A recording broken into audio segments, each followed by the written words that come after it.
welcome back to another episode of the Late Night Brew, where we talk the brews first and then we get around to the business after the fact.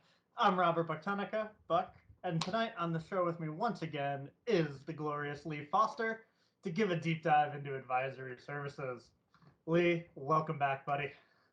Buck, awesome, mate. Thanks. It's so good to see you. And that blue background gets bluer and bluer each time I see you, mate. Tell me your eyes aren't blue, then there'd be a clash. It's so good to see you, mate. It really is. It's been a while. Good thing I'm full of it and they're brown, First things first, of course, what brew are you having with me? Come on, mate. You know me. You know what time it is for me. It's always biscuits and tea. You guys really are a British colony. So, of course, it's the end of my day, and I have very much summer bliss. It is a New Belgium, hard to see, but it's there. Nice. It's not bad. It's a wheat. My wife affectionately refers to it as drinking sunscreen. I don't think it's that bad. Well, next time we meet, I will make sure that I have my favorite is a Four Pines Brewery, just local to me down here in Brookvale. It's all tins. You can go and sit and eat in the brewery, and you can obviously at the end of the night. The best thing of all is at the end of the night you can take away 6-pack or 12-pack with you, so travelers on the way home. Exactly. So I'll have one of those next time. Brilliant. I'll hold you to that. So first, what exactly is an advisory service / advisory project?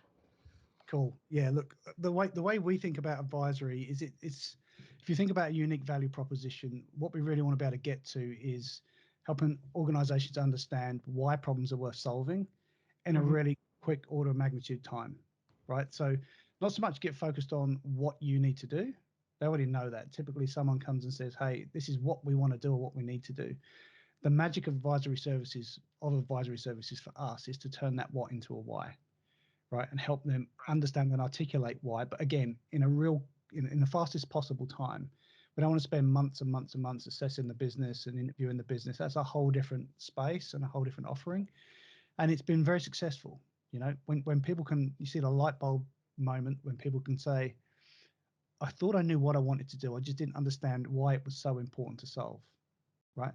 When we get to that mindset, it's very easy for organizations to say, or individuals to say, now I want to know how. Right, but that in a nutshell is what advisory services is. Shifting from what to why. Apologies for the dog. It's the reality of our existence. She's never normally vocal, so someone must be coming to the back of the house. Yeah, so that's how we think about advisory. Awesome.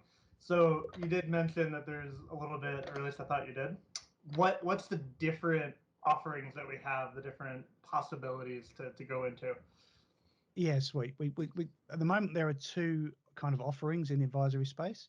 One of which we call MapOne, right? And that's a product. We don't kind of lead with that as an offering in sort of a conversation with a client. We talk advisory, and the vehicle to deliver that is one of those is MapOne, right? And MapOne is really all about the art of the possible. So if you want to put MapOne in a box, it's a client or an organization that is consuming lots of or some of Azure and 365. They're paying licenses. They've bought what they think they need at that point in time. They're just not consuming it effectively. They don't understand how to put it all together and get the best possible return on investment. So MapOne is all about providing a roadmap on one page for how to consume and leverage more of 365 to solve business problems and increase the value proposition of that investment. So that's MapOne, that's one side. And then ironically named, we have the one that sits next to it. It's called MapTo. Not the number two. So creative. It gets better, trust me. It gets better. Right. So we have MapTo, MapTo. So this is when we look at that is think of MapTo as a product offering where you've got an organization that's in a merger, acquisition, or divestiture type activity. Companies coming together, organizations splitting, separating, divesting, all of that. There's lots of transformation and moving around that needs to happen. And often we see people go at that with, we're just going to move these people. We're going to migrate mailboxes. And they don't really focus on the end user, right? The whole value proposition of MapTo for us is the absolute measure of success for a migration is an outstanding end user experience.